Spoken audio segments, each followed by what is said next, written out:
अस्सलाम वालेकुम वरहमतुल्लाहि वबरकातुहू। कैसे हैं आप सब लोग? मुझे उम्मीद है आप सब खैरियत से होंगे। इस वक्त पीपीएससी ने कंप्यूटर साइंस के लेक्चरर्स की जॉब एडवर्टाइज कर दी हैं और मुझे उम्मीद है कि आप सब लोग इस वक्त तैयारियों में मसरूफ़ होंगे। मैं हूं मोहम्मद नदीम, इस वक्त लेक्चरर कंप्यूटर साइंस के तौर पर गवर्नमेंट एसोसिएट कॉलेज सिनावा में अपने फ़राइज़ सर अंजाम दे रहा हूं। आपकी खिदमत में हाजिर हुआ हूं ताकि आप लोगों की हेल्प करके आपको भी इस काबिल बना सकूं कि आप पीपीएससी के ना सिर्फ टेस्ट को क्लियर कर सकें बल्कि आप इंटरव्यू के लिए भी रेडी हो जाएं। तो इस लेक्चर सीरीज में हम जिन सब्जेक्ट्स के ऊपर फोकस करने जा रहे हैं वो कुछ ये हैं। ऑपरेटिंग सिस्टम के ऊपर फोकस करेंगे, बहुत अहम सब्जेक्ट है, इसके बगैर आप कंप्यूटर्स को इस्तेमाल करने के काबिल नहीं हैं। इसके अलावा डेटा कम्युनिकेशन एंड नेटवर्क्स की बात करेंगे। इसके अलावा हम बात करेंगे सी प्लस प्लस प्रोग्रामिंग की और ऑब्जेक्ट ओरिएंटेड प्रोग्रामिंग पैराडाइम्स की, उसके कॉन्सेप्ट्स की बात करेंगे। डेटाबेस डिजाइन प्रिंसिपल्स की बात करेंगे, सॉफ्टवेयर इंजीनियरिंग की बात करेंगे, डीएलडी कंप्यूटर आर्किटेक्चर और असेंबली लैंग्वेज की बात करेंगे, और डेटा स्ट्रक्चर्स और एल्गोरिथम डिजाइन की बात करेंगे, और हम बात करेंगे डिस्क्रीट स्ट्रक्चर्स और ऑटोमेटा थ्योरी की। तो बगैर वक्त जाए किए चलिए शुरू करते हैं अपना आज का lecture. So first of all, we need to understand what is a computer. Computer is an electronic machine that can be programmed to accept data, which is also called the input, process that data to produce useful information, which is called the output, and it is also capable of storing that information for later use or communicate it over a network. इसमें मैंने कुछ चीजें white colour में दिखाई हैं, they are very special to focus on. सबसे पहली बात यह है कि कंप्यूटर एक इलेक्ट्रॉनिक मशीन है।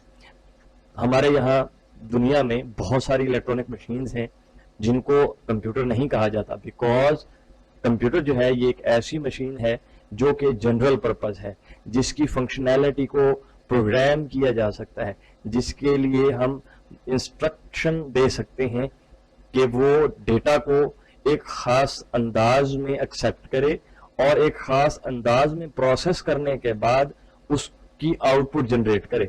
यही चीज कंप्यूटर को दूसरी इलेक्ट्रॉनिक मशीन से मुमताज बनाती है।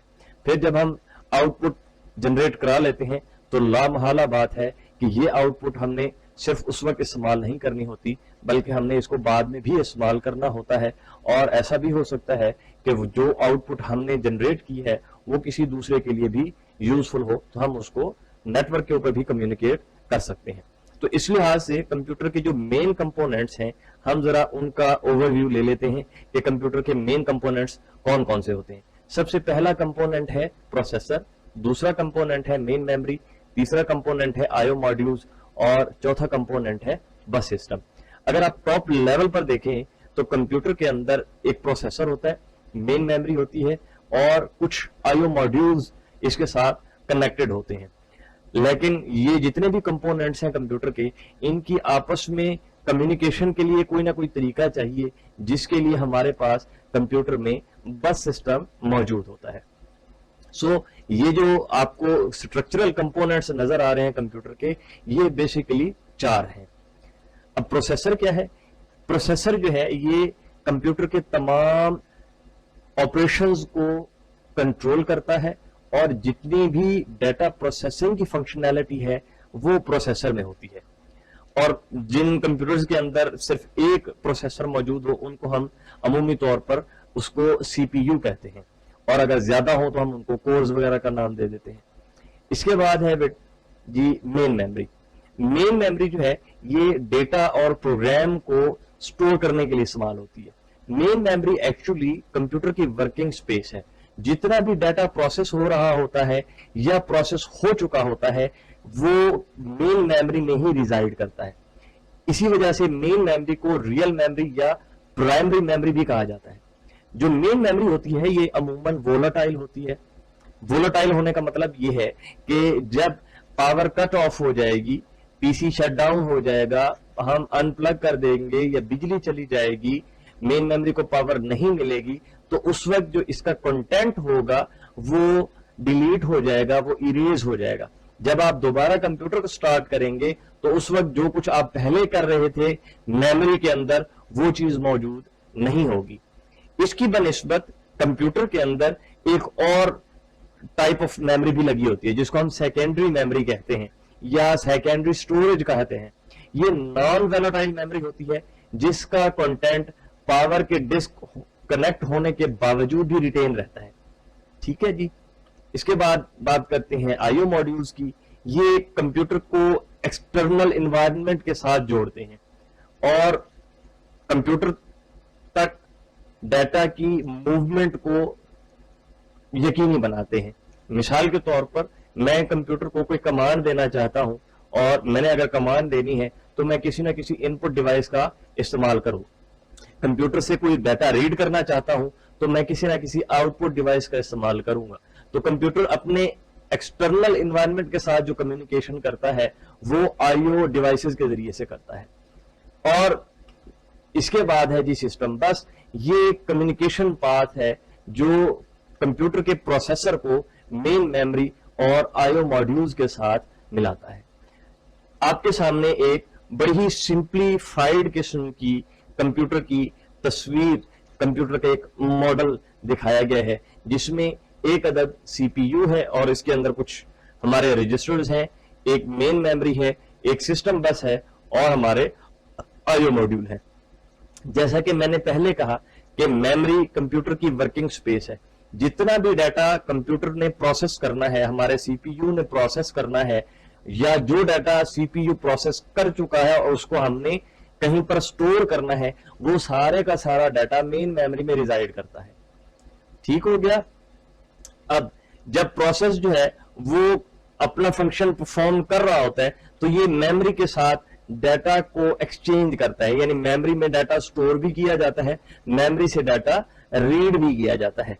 तो इस पर्पस के लिए कंप्यूटर के अंदर इंटरनली दो रजिस्टर्स होते हैं। एक को हम कहते हैं MAR और दूसरे को कहते हैं MBR। जो MAR है इसकी फुल फॉर्म है मेमोरी एड्रेस रजिस्टर, जो हमें नेक्स्ट रीड या राइट एड्रेस के बारे में बताता है कि मेमोरी के कौन से एड्रेस से रीड करने जा रहे हैं या कौन से एड्रेस पर राइट करने जा रहे हैं। मेमोरी बफर रजिस्टर के अंदर क्या होता है, इसमें वो डाटा होता है जो मेमोरी से रीड किया जाता है या हमने मेमोरी पर राइट करना होता है। ठीक है, मैं फिर से इसको रिवाइज कर देता हूं। मेमोरी एड्रेस रजिस्टर जो है इसमें वो एड्रेस होता है जो मेमोरी पर, जिस एड्रेस के ऊपर हमने कोई डाटा राइट करना है या जिस एड्रेस से हमने कोई डाटा रीड करना है। और मेमोरी बफर रजिस्टर के अंदर क्या होता है, इसमें वो डाटा मौजूद होता है जो हमने या तो मेमोरी से रीड किया है या हम मेमोरी पर राइट करना चाहते हैं। इसके अलावा हमारा जो प्रोसेसर है वो इनपुट और आउटपुट डिवाइसेस के साथ भी कम्युनिकेट करता है, यानी एक्सटर्नल एनवायरनमेंट से भी तो डाटा आ रहा है ना। तो जो एक्सटर्नल एनवायरनमेंट से डाटा आ रहा है उसको भी स्टोर करने के लिए इंटरनली दो रजिस्टर्स इस्तेमाल किए जाते हैं। एक है आईओ एड्रेस रजिस्टर और दूसरा है आईओ बफर रजिस्टर। नाम से ही जाहिर है कि ये भी MAR और MBR की तरह ही काम करते हैं। MAR में मेमोरी एड्रेस स्टोर होता है, IOAR में उस स्पेसिफिक आईओ डिवाइस का एड्रेस स्टोर होता है जिसके साथ हमारा कंप्यूटर, हमारा पीसी कम्युनिकेट करना चाहता है, यानी डाटा को स्टोर करना चाहता है या डाटा रीड करना चाहता है। और आईओ बफर रजिस्टर के अंदर वो डाटा मौजूद होता है जो या तो आईओ से रीड हो रहा होता है या हम आईओ को राइट करना चाह रहे होते हैं। क्लियर है, बात को समझ गए? ठीक है जी। अच्छा, अब जो हमारा मेमोरी का मॉड्यूल है, जैसा कि आप ये देख रहे हैं, मेमोरी का मॉड्यूल जो है ये सेट ऑफ लोकेशंस पर मुश्तमिल होता है, यानी इसके अंदर बहुत सारे सेल्स बनाए जाते हैं इक्वल स्पेस के, और इनके जो एड्रेसेस होते हैं वो सीक्वेंशली नंबर्ड होते हैं और हर लोकेशन के अंदर एक बिट पैटर्न स्टोर किया जाता है, एक बिट स्ट्रीम स्टोर की जाती है। ये बिट स्ट्रीम या तो कोई इंस्ट्रक्शन होगी या फिर कोई डाटा होगा। ठीक है, मैं फिर से दोहरा देता हूं कि मेमोरी जो है ये सेल्स में डिवाइडेड होती है। हर सेल को एक स्पेसिफिक एड्रेस दिया जाता है जो कि सीक्वेंशली नंबर्ड होते हैं। ठीक है, और हर सेल के अंदर एक बिट पैटर्न सेव होता है। या तो वो खाली होगा या उसके अंदर कोई बिट पैटर्न सेव होगा, और ये बिट पैटर्न हमें बता रहा होगा किसी स्पेसिफिक इंस्ट्रक्शन के बारे में या किसी डेटा के बारे में। बात को समझ गए? चले अब हम देखते हैं कि कंप्यूटर किस तरह से इंस्ट्रक्शंस को फेच करते हैं और उसके नतीजे में डाटा को प्रोसेस करते हैं। आपके सामने एक बिल्कुल बेसिक इंस्ट्रक्शन साइकिल की तस्वीर है। इसमें जो प्रोग्राम है वो एक्चुअली सेट ऑफ इंस्ट्रक्शंस पर मुश्तमिल होता है। ये इंस्ट्रक्शंस हमारी मेन मेमोरी में स्टोर होती हैं। इन वेरी सिंपलेस्ट फॉर्म जो इंस्ट्रक्शन प्रोसेसिंग है ये 2 स्टेप प्रोसेस है। पहले प्रोसेस में हमारा प्रोसेसर इंस्ट्रक्शन को मेमोरी से रीड करता है, और ये बात याद रखें कि हमारा जो प्रोसेसर है वो एट ए टाइम मेमोरी से एक इंस्ट्रक्शन को रीड करता है। रीड करने के बाद वो उस इंस्ट्रक्शन को एक स्टेप में एग्जीक्यूट करता है। ठीक है, सो ये जो पहला स्टेप है जिसमें हमारे प्रोसेसर ने मेमोरी से इंस्ट्रक्शन को रीड किया है, इसको बोलते हैं फेच इंस्ट्रक्शन। ठीक है, या फेच स्टेज। और दूसरा स्टेप जिसमें हमारे प्रोसेसर ने इंस्ट्रक्शन को एग्जीक्यूट किया है, इसको बोलते हैं एग्जीक्यूट स्टेज। और ये जो प्रोसेस है ये रिपीट होता रहता है अनटिल अनलेस हमारा जो प्रोग्राम है वो किसी वजह से हॉल्ट कर जाए। अब जो हॉल्ट करना है किसी भी प्रोग्राम का, वो कई एक रीजंस की वजह से हो सकता है। एक रीजन तो ये हो सकती है कि हमने अपना प्रोसेसर बंद कर दिया, टर्न ऑफ कर दिया, बिजली चली गई है, हमने अनप्लग कर दिया है या पावर खत्म हो गई है, किसी भी वजह से प्रोसेसर टर्न ऑफ हो गया, तो हमारा ये जो लूप है ये हॉल्ट कर जाएगा, हमारा प्रोग्राम बंद हो जाएगा। या फिर एक पॉसिबिलिटी ये है कि हम कोई ऐसी इंस्ट्रक्शन को एग्जीक्यूट करें जिसकी वजह से कोई अनरिकवरेबल एरर अकर हो जाए, कोई ऐसी एरर आ जाए जिसको रिकवर ना किया जा सके, तो उस सूरत में भी हमारा प्रोग्राम हॉल्ट कर जाएगा। और तीसरी सिचुएशन ये हो सकती है कि हमारी जो इंस्ट्रक्शन फेच हुई है वो एक्चुअली यही इंस्ट्रक्शन है कि हमारा प्रोग्राम हॉल्ट कर जाए, हमारा प्रोग्राम एग्जिट कर जाए। तो ये हमारा एक बेसिक इंस्ट्रक्शन साइकिल है जो ओनली 2 स्टेप्स पर मुश्तमिल है, fetch stage and execute stage. जब इंस्ट्रक्शन जो है वो फेच होती है मेमोरी से, तो ये इंस्ट्रक्शन कंप्यूटर प्रोसेसर के एक खास रजिस्टर में चली जाती है। इस रजिस्टर को हम कहते हैं इंस्ट्रक्शन रजिस्टर। बट हमारे प्रोसेसर को कैसे मालूम पड़ता है कि हमने कौन सी इंस्ट्रक्शन को फेच करना है? तो नेक्स्ट इंस्ट्रक्शन जो फेच होनी होती है उसका एड्रेस भी कंप्यूटर के एक खास रजिस्टर में स्टोर किया जाता है जिसे हम कहते हैं प्रोग्राम काउंटर। तो जो प्रोग्राम काउंटर है ये हमेशा नेक्स्ट इंस्ट्रक्शन का एड्रेस होल्ड करता है जिसे हमारे प्रोसेसर ने फेच करना है। जब हमारा प्रोसेसर किसी इंस्ट्रक्शन को फेच करता है तो हमारा जो प्रोग्राम काउंटर है ये एक एड्रेस एडवांस हो जाता है, यानी इसमें एक इंक्रीमेंट हो जाता है। और ये सब कुछ इसी तरह से सीक्वेंस मैनर में चलता जाता है। मिसाल के तौर पर अगर हमारे प्रोग्राम काउंटर की जो वैल्यू इस टाइम थी वो थी 1, हमारे पीसी ने, हमारे सीपीयू ने एड्रेस 1 के ऊपर जो इंस्ट्रक्शन थी वो फेच कर ली।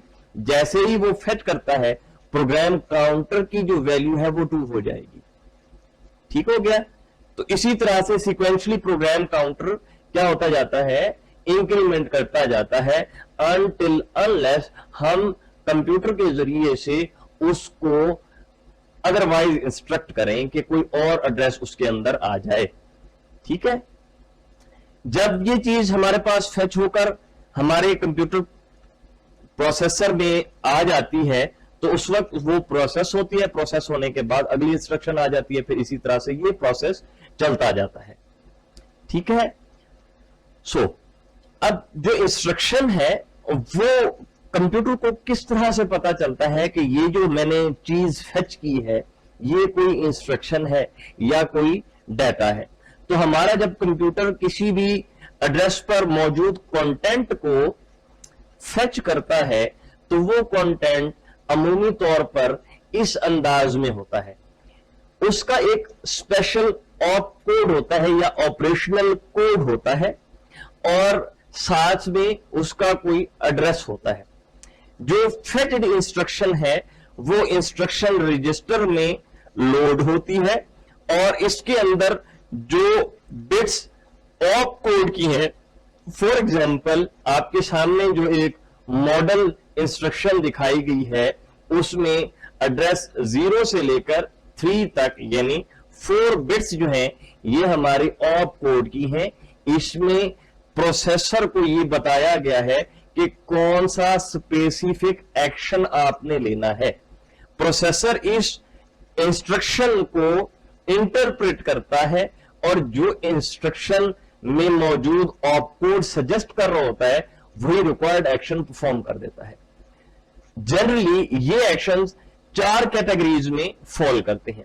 पहली कैटेगरी है प्रोसेसर मेमोरी, यानी डाटा जो है वो प्रोसेसर से मेमोरी की तरफ ट्रांसफर किया जा सकता है या मेमोरी से प्रोसेसर की तरफ आ रहा है।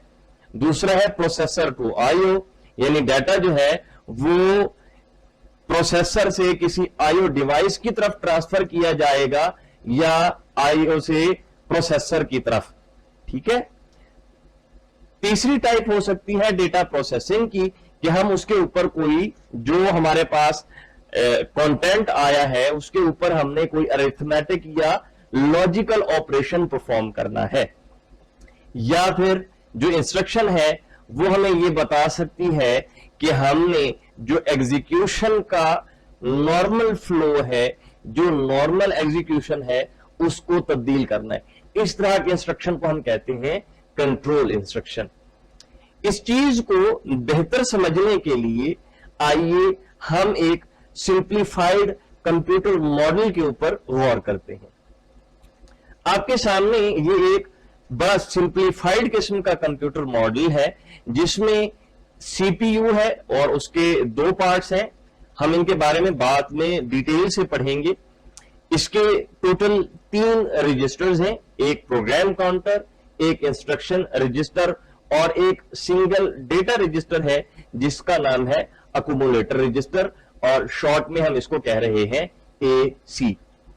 कंप्यूटर जो है वो सिस्टम बस के जरिए से मेन मेमोरी से कम्युनिकेट कर रहा है। अब मेन मेमोरी में आपको 2 इमेजेस नजर आ रहे हैं। एक इमेज में मैंने आपको मेन मेमोरी के कंटेंट दिखाए हैं और दूसरे इमेज में मैंने आपको मेमोरी के एड्रेसेस दिखाने की कोशिश की है। इंस्ट्रक्शन का जो फॉर्मेट है वो हमने जैसा कि दिखाया कि 4 बिट्स जो हैं वो हम इस्तेमाल कर रहे हैं ऑप कोड के लिए।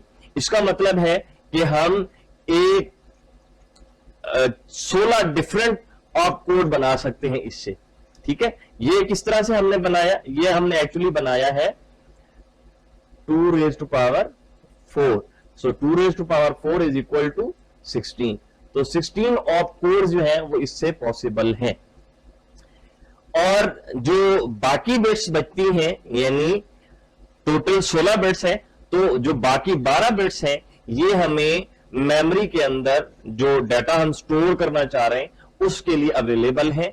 ठीक है। सो ये हम अप टू 4 की वर्ड्स जो डायरेक्टली एड्रेस की जा सकती है मेमोरी, ये उसकी तरफ इंस्ट्रक्ट करते हैं। अब हम एक बड़ी सादा सी प्रोग्राम की एग्जांपल लेते हैं। लेट्स से मेरे पास एड्रेस नंबर 300 से प्रोग्राम स्टार्ट हो रहा है जिसका कंटेंट है 1940, 5941 एंड 2941। अब इसमें जो कंटेंट दिखाया गया है ये हेक्साडेसिमल फॉर्मेट में है, या इसको हम हेक्स फॉर्मेट भी कहते हैं। एक हेक्स डिजिट जो है वो 4 बिट्स के बराबर होता है। तो इसमें टोटल कितने हेक्स डिजिट हैं? 1 2 3 4, 4 हेक्स डिजिट हैं। टोटल 16 बिट्स का ये कंटेंट है, जिसमें जो पहला डिजिट है ये हमारे ऑप कोड को डिफाइन करता है। Let's try to define very simple subset of op code, not the complete one. मैं पूरा ऑप कोड आपके सामने नहीं लेके आ रहा, बल्कि एक सिंपल ऑप कोड की एग्जांपल ले लेते हैं कि हमारे पास जो ऑप कोड 0001 है, यानी ये जो 4 बिट्स हैं जिसको हेक्साडेसिमल में हम 1 से डिनोट करेंगे, ये इंस्ट्रक्शन कंप्यूटर को इंस्ट्रक्ट करती है कि अकोमुलेटर रजिस्टर में मेमोरी का कंटेंट लोड करना है। 0010 या हेक्साडेसिमल में 2 ये इंस्ट्रक्ट करता है कि जो अकोमुलेटर का कंटेंट है वो हमने मेमोरी में स्टोर करना है, और 0101 या हेक्साडेसिमल में 5 ये हमारे कंप्यूटर को इंस्ट्रक्ट करता है कि हमने अकोमुलेटर का जो कंटेंट है वो मेमोरी में ऐड करना है। शुरू में हमारा जो प्रोग्राम काउंटर है उसके अंदर एड्रेस मौजूद है 300, ठीक है, और इस एड्रेस को पढ़ने के बाद हमारा सीपीयू एड्रेस नंबर 300 का जो कंटेंट है वो इंस्ट्रक्शन रजिस्टर में लोड कर देता है, दैट इज 1940। जब हमारा कंप्यूटर इस कंटेंट को आईआर में लोड करता है तो इस दौरान में कंटेंट की जो मूवमेंट है वो होती है MAR और MBR की मदद से, लेकिन सिंपलिसिटी की वजह से हमने इस चीज को आपको कॉम्प्लेक्सिटी से बचाने के लिए यहां पर शो नहीं कराया। जो पहली 4 बिट्स हैं या हेक्साडेसिमल का जो पहला डिजिट है, मैंने अभी आपसे बात की कि ये जो डिजिट्स हैं ये हेक्साडेसिमल में है और एक डिजिट 4 बिट्स के बराबर है। तो इसका जो पहला डिजिट है वो ये इंडिकेट कर रहा है कि हमने अपने अकोमुलेटर रजिस्टर में डेटा लोड करना है, कहां से? एड्रेस 940 से, ठीक है। जैसा कि मैंने आपसे पहले बताया था कि जो हमारी ऑप कोड 1 है ये लोड की कमांड है, अकोमुलेटर रजिस्टर में कंटेंट को लोड करना है हमने मेमोरी से, तो ये 1 और साथ में हमने जो एड्रेस बताया है इट इज 940। हमने 940 का जो कंटेंट है वो लोड करना है कहां से? मेमोरी से। और कहां लोड करना है? अकोमुलेटर रजिस्टर में। जैसे ही ये एग्जीक्यूट होगा हमारा जो प्रोग्राम काउंटर है वो क्या होगा? नेक्स्ट एड्रेस पर इंक्रीमेंट हो जाएगा, यानी प्रोग्राम काउंटर का जो कंटेंट है वो क्या बता रहा होगा? 301। इस वक्त इंस्ट्रक्शन रजिस्टर यानी जो करंटली एग्जीक्यूटिंग हमारी जो इंस्ट्रक्शन है वो है 1940, और जो नेक्स्ट एड्रेस है वो क्या है? 301। अकोमुलेटर रजिस्टर के अंदर क्या मौजूद है? 0003, यानी ये कंटेंट हमारे अकोमुलेटर रजिस्टर में आ चुका है। अब हमारा कंप्यूटर क्या करता है? वो अगली इंस्ट्रक्शन यानी 301 के ऊपर जो कंटेंट पड़ा है उसको इंस्ट्रक्शन रजिस्टर में लोड कर देता है और प्रोग्राम काउंटर को क्या करता है? इंक्रीमेंट कर देता है। अब प्रोग्राम काउंटर की जो वैल्यू है वो 302 हो चुकी है और इंस्ट्रक्शन रजिस्टर के अंदर क्या आ चुका है? 5941। अब हमने अपने ऑप कोड में ये देखा था कि जो ऑप कोड 5 है ये ऐड की कमांड है, और ऐड की कमांड क्या कह रही है कि अकोमुलेटर के कंटेंट को आपने मेमोरी के कंटेंट के साथ ऐड कर देना है। सो ये 5 हमें बता रहा है कि 941 के ऊपर जो कंटेंट पड़ा हुआ है उसको अकोमुलेटर के कंटेंट के साथ ऐड कर देना है। तो कंप्यूटर क्या करता है कि मेमोरी का वो कंटेंट उठाता है, उसको अकोमुलेटर रजिस्टर के कंटेंट के साथ ऐड करता है और अकोमुलेटर रजिस्टर का जो हमारा कंटेंट है उसको अपडेट कर देता है, ठीक है।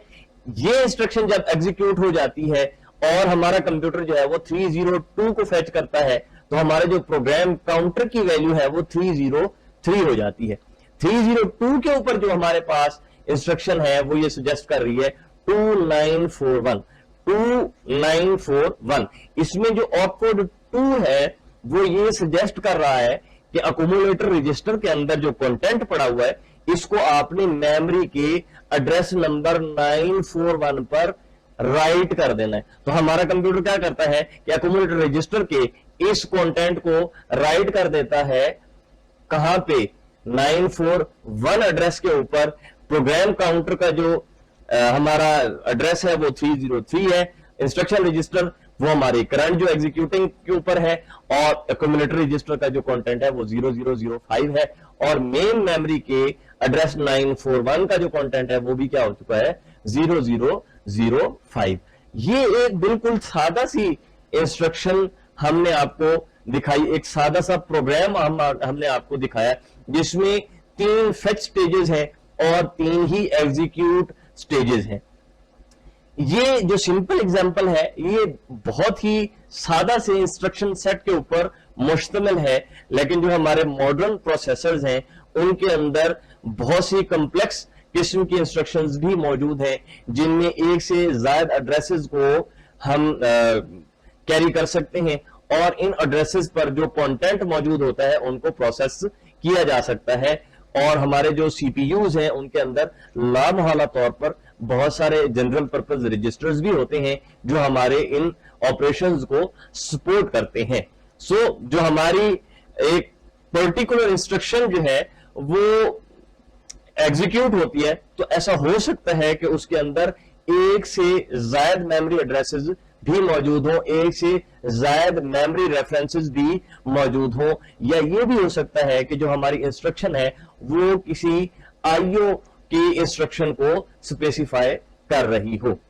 तो ये एक सादा सा मैंने आपके सामने मॉडल पेश किया है कंप्यूटर का, एक सादा सा एग्जीक्यूशन का आपको मॉडल बताया है। मुझे उम्मीद है कि आपको ये समझ आया होगा। अगर आपको कोई चीज समझ नहीं आई तो आप कमेंट सेक्शन में हमसे सवालात कर सकते हैं। इंशाअल्लाह मैं पूरी कोशिश करूंगा कि आपके तमाम सवालात के सैर हासिल जवाब दे सकूं। अगले लेक्चर तक के लिए मुझे इजाजत दीजिए। अपना ध्यान रखिएगा। बहुत शुक्रिया। अल्लाह हाफिज।